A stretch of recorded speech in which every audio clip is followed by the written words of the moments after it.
My name is Brian Godwin. I am the CEO and Senior Visual Effects Supervisor at Shade Visual Effects. Shade brought you all of the visual effects for Marvel's Daredevil for Netflix. Here at Shade, we specialize in what we like to call supporting visual effects. Our goal as a company is to support the story being told by the filmmakers. Supporting visual effects doesn't mean simple. In fact, supporting visual effects are often very, very complicated, from completely CGI humans that we use as digital stunt doubles to entire crowd replications or the backdrop to a city that we weren't even in. If done well, you'll never know that it happened. For Daredevil, we produced over 1,000 supporting visual effects shots throughout the entire series.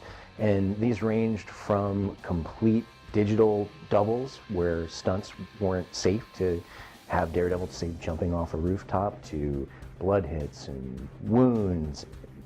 In particular, there was a lot of support to the idea of the sort of violence and gore that happens in Daredevil, which was a big departure for Marvel, was to try and set this story in a more realistic and dark place, the real streets of New York. And when people say gritty, you know, I think that gritty is kind of a substitute for reality.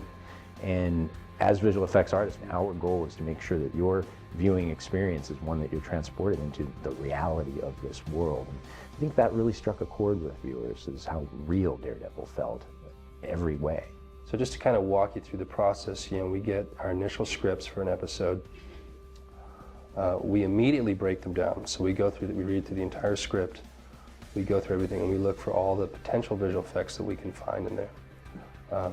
We put that down on paper in a breakdown and kind of put it in front of everybody. We're talking about how do we achieve these things. Our job is not to be the star of the shot. We are not the star of the shot. We are there to support. And we will put some of these things out that we're hoping to achieve practically. And sometimes they can do it and sometimes they can't. Or sometimes it's, you know, all hands on deck and us doing parts of it and then the practical guys doing the other portions of it to get a final shot.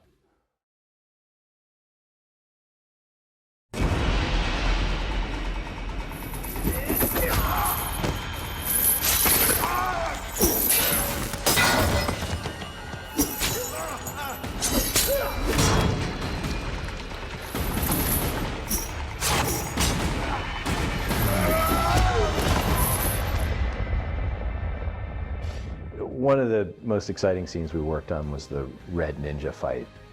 We had the added element of a very complex weapon, the Kyotsu Shoge, which is a chained weapon with a blade on the end that the Red Ninja reveals, and he swings around and really just destroys Daredevil with. We did actually go and shoot someone with one of those weapons for reference. So we worked with the stunt team to see what that looks like. All the things we couldn't do on the day with actors, we sort of explored what that would look like from a real perspective. From there, we were able to have some time in the research and development stage to be able to actually build a model that worked with real-world physics. We were able to basically program the rig to know how heavy was that blade, how does the chain move, how much does it swing.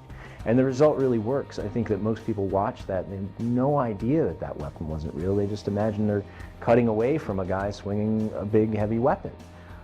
When, in fact, over 85% of the shots are all CG. There was very few moments where we kept any of the, you know, practical stuff in there. And I think that collaboration and preparation really allowed that scene to be one of the most violent, one of the most emotional, knockdown, drag-out fights in the entire season. And it's probably one of the best examples of supporting invisible visual effects. The crescendo to the scene is that despite being, you know, beaten and torn and stabbed and dragged, you know, Daredevil finally makes his escape.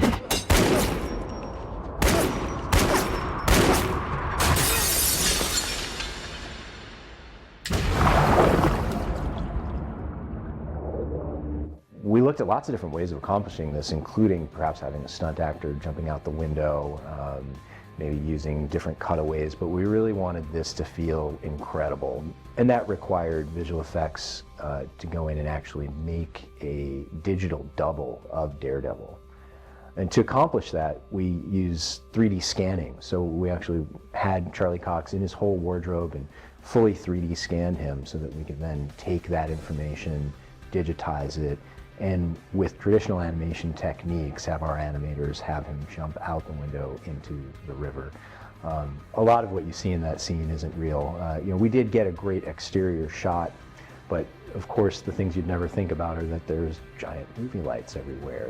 The window doesn't actually break. We have to add glass, and of course we have to add a CGI Daredevil jumping out. What's special about Shade is that as artists we bring our skill to the table, and we don't really rely on software as much as we do people.